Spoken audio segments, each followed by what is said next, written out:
जय श्री कृष्णा। राधे राधे। कैसे हैं मेरे प्रभु के प्यारे भक्तों। आशा करती हूँ परमपिता परमेश्वर की कृपा से आप जहाँ भी रहें स्वस्थ रहें, प्रसन्न रहें और अपने जीवन में आगे बढ़ते रहें। मैं रीना जी ज्ञान सागर में आप सभी का बहुत बहुत स्वागत करती हूँ। मित्रों, मैं आपको आज बताने वाली हूँ चातुर्मास का दूसरा कड़ी। आज मैं आपको बताऊंगी कि चातुर्मास आ गया है। रुपये से बैंक बैलेंस तो सभी भरते हैं, लेकिन पृथ्वी पर किस उद्देश्य से आए हैं वो बहुत कम जन को ही पता है। मैं आपको आज बताऊंगी कि चातुर्मास पर अपना आध्यात्मिक बैंक कैसे भरें।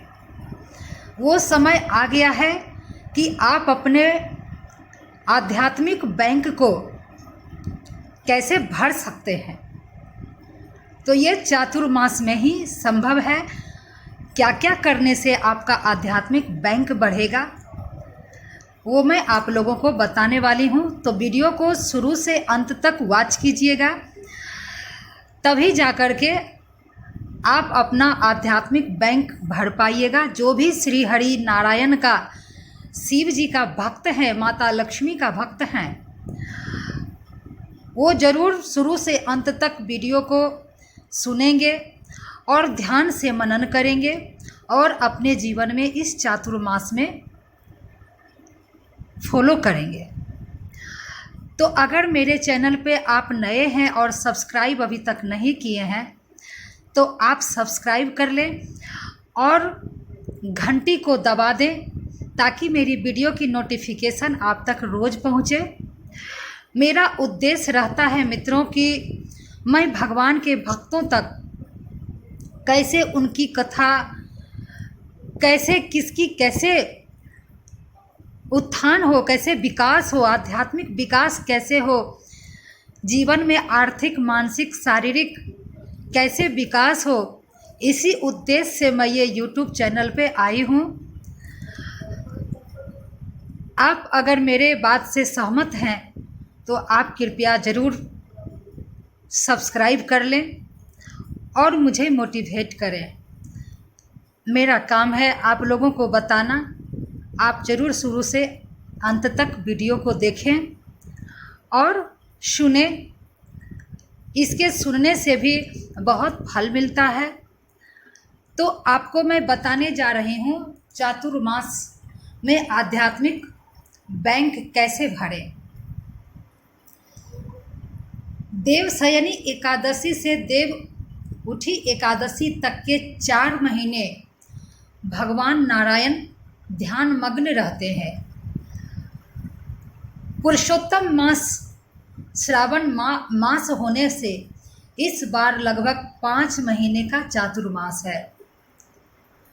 अतः ये मास सनातन धर्म के प्रेमी लोगों के बीच आराधना उपासना के लिए विशेष महत्वपूर्ण माने जाते हैं। चातुर्मास में अन्न, जल, दूध, दही, घी, मट्ठा वो गौ का दान तथा वेद पाठ, हवन आदि महान फल देते हैं। स्कंद पुराण और ब्रह्मवैवर्त पुराण में वर्णन है कि सत्य कथा, सत्य पुरुषों की सेवा, संतों का दर्शन, सत्संग, भगवान का पूजन और दान में अनुराग, ये सब बातें चातुर्मास में दुर्लभ बताई गई है। जो मैं आपको बताई हूँ कि क्या क्या करना चाहिए चातुर्मास में। सत्य कथा, सत्य पुरुषों की सेवा, संतों का दर्शन, सत्संग, भगवान का पूजन और दान में अनुराग, ये सब बातें चौमासे में दुर्लभ बताई गई है।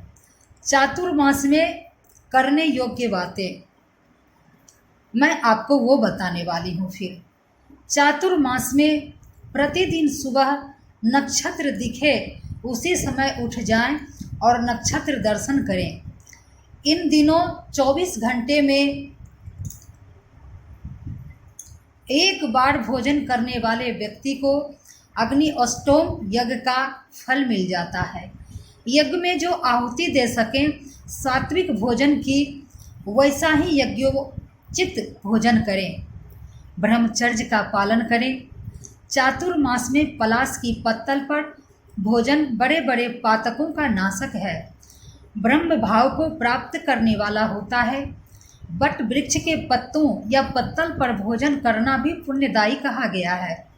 पूरे चातुर्मास में पलाश की पत्तल पर भोजन करें तो धनवान, रूपवान और मान योग्य व्यक्ति बन जाएगा। 10 कर्मा भंडार या कहीं भी पलाश के पत्तों का आपको पत्तल मिल जाएगा। जो चातुर्मास व्रत करते हैं वो पलाश का पत्तल पर ही चेष्टा करें कि भोजन करें। नंबर 2, पंचगव्य का शरीर के सभी रोगों और पापों को मिटाने तथा प्रसन्नता देने में बड़ा प्रभाव है। चातुर्मास में केवल दूध पर रहने वाले को साधन भजन में बड़ा बल मिलता है, अथवा केवल फल सेवन बड़े बड़े पापों को नष्ट करता है। यानी जो फलाहार पर रहे या सिर्फ दूध पी करके रहे। नंबर 3, इस समय पित्त प्रकोप होता है, यानी कि पित्त बढ़ता है। गुलकंद या त्रिफला का सेवन, मुल्तानी मिट्टी से स्नान, दूध पीना पित्त शमन करता है। हवन आदि में यदि तिल चावल की आहुति देते हैं तो आप निरोग हो जाते हैं। अब मैं बता रही हूँ चातुर्मास में त्यागने योग्य आप क्या चीज़ त्याग सकते हैं, मैं आपको वो बता रही हूँ। चातुर्मास में गुण व भोग सामग्री का त्याग कर देना चाहिए। जो दही का त्याग करते हैं उनको गोलोक की प्राप्ति होती है। नमक का त्याग कर सकें तो अच्छा है। पर निंदा त्यागने की बहुत प्रशंसा शास्त्रों में लिखी है। चातुर्मास में किसी की चुगली निंदा ना करनी चाहिए, ना ही सुननी चाहिए। पर निंदा महापाप है, महाभय को देने वाली है। इन 4 महीनों में शादी और सकाम यज्ञ कर्म आदि करना मना है। ये मैं बता दी कि आपको चातुर्मास में क्या करना चाहिए और क्या नहीं करना चाहिए, क्या त्याग करना चाहिए। अब बता रही हूँ कि आप अपना आध्यात्मिक कोष यानी आध्यात्मिक बैंक आप कैसे भरें। तो ऐसे भरें, आध्यात्मिक कोष अवश्य भरें। चातुर्मास में आप बादल, बरसात की रिमझिम, प्राकृतिक सौंदर्य का लहलहाना, यह सब साधन भजन वर्धक है, उत्साह वर्धक है। अतः तपस्या, साधन, भजन करने का यह मौका चूकना नहीं चाहिए। अपनी योग्यता के अनुसार व्यक्ति कोई न कोई छोटा बड़ा नियम ले सकते हैं। इन दिनों ज़्यादा भूख नहीं लगती। उपवास, ध्यान, जप, शांति, आनंद, मौन, भगवत स्मृति, सात्विक खुराक, स्नान, दान, ये विशेष हितकारी, पुण्यदायी, साफल्यदायी है। चातुर्मास में संकल्प कर लें कि 8 महीने तो संसार का धंधा व्यवहार करते हैं। सर्दी में शरीर की तंदुरुस्ती और दिनों में धन का कोष भरा जाता है, किंतु इन 4 महीनों में साधना का खजाना, आध्यात्मिक कोष भरेंगे। आप इस चातुर्मास में, कहने को तो चातुर्मास है, लेकिन इस बार मित्रों श्रावण 2 मास लग रहा है, यानी 59 दिन का श्रावण मास इस बार हो रहा है। तो इस बार 5 महीने का चातुर्मास अति फलदायी है, क्योंकि हर और हरि का मिलन है। श्रावण मास में पुरुषोत्तम मास श्री नारायण भगवान का होता है और श्रावण मास शिव जी का होता है। तो हर और हरि का एक साथ साधना जो हो रहा है, जिसके कारण इस बार पुरुषोत्तम मास बहुत ही फलदायी है। अपना आध्यात्मिक बैंक जितना हो सके आप भरें। अपने जो आप गुरु के जो भी आप दीक्षित हैं वो गुरु मंत्रों का आप जितना हो सके उतना आप जप करें। करोड़ों गुना फल मिलने वाला है आपको चातुर्मास में।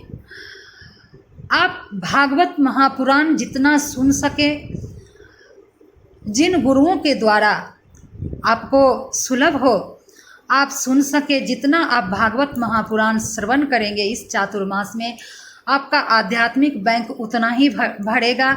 आप जितना दान उपदान करेंगे आपका बैंक बैलेंस उतना ही बढ़ेगा।